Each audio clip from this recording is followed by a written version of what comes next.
வணக்கம். நம்ம ஆம்பே நியூட்ரைட்டின் daily plus product பத்தி நம்ம பார்க்க போறோம். இதில வந்து பார்த்தீங்கன்னா, 24 விட்டமின்ஸ் மற்றும் மினரல்ஸ்கள் இருக்கு. ஒரு மாத்திரையில 24 விட்டமின்ஸ் மற்றும் மினரல்ஸ் வந்து எடுத்து வச்சிருக்காங்க. அது என்னென்னன்னு பார்த்தீங்கன்னா, நோய் எதிர்ப்பு சக்தி, விட்டமின் சி, துத்தநாதம், செலீனியம். மன அழுத்தத்தை நீக்க கோட்டுக்கோலா, மூலிகையிலிருந்து எடுத்திருக்காங்க. உடல் ஆற்றலுக்கு உதவ 7 அத்தியாவசிய பி விட்டமின்கள் இதில வச்சிருக்காங்க. மன செயல்திறனை அதிகரிக்க விட்டமின் பி, இரும்பு சத்து மற்றும் அயோடின் வச்சுருக்காங்க.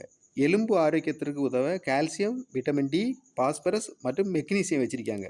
இரத்தம் அதிகரிக்க இரும்பு சத்து, போலேட், பி12 வச்சுருக்காங்க. சரும முடி ஆரோக்கியத்திற்கு துணை புரிய விட்டமின் இ, பயோட்டின் வச்சுருக்காங்க. கண் ஆரோக்கியத்திற்கு vitamin A, vitamin C, vitamin E வச்சுருக்காங்க. நரம்பு நலத்திற்கு பி1, பி2, பி6, பி12 வச்சுருக்காங்க. இதில் முக்கியமாக பார்த்தீங்கன்னா, இது வந்து 12 வயதுக்கு மேலே படுக்கையாக இருக்க வரைக்கும் எல்லாருமே இந்த ப்ராடக்ட்டை யூஸ் பண்ணலாம். குறிப்பாக ஸ்கூல் ஸ்டூடெண்ட்ஸு, அதே மாதிரி கண் விழிச்சு படிக்கக்கூடியவங்க, அப்புறம் வந்து வேலைக்கு போகக்கூடிய லேடிஸு, ரொம்ப வேலைக்கு போய் ரொம்ப டயர்டாகி வரக்கூடியவங்க, படுக்கையாக இருக்கக்கூடியவங்க, அந்த மாதிரி எல்லா தரப்பினருக்கும் பயன்படுத்தக்கூடிய ஒரு அற்புதமான ப்ராடக்ட் டெய்லி ப்ளஸ். கான்டாக்ட் பண்ணுங்கள்.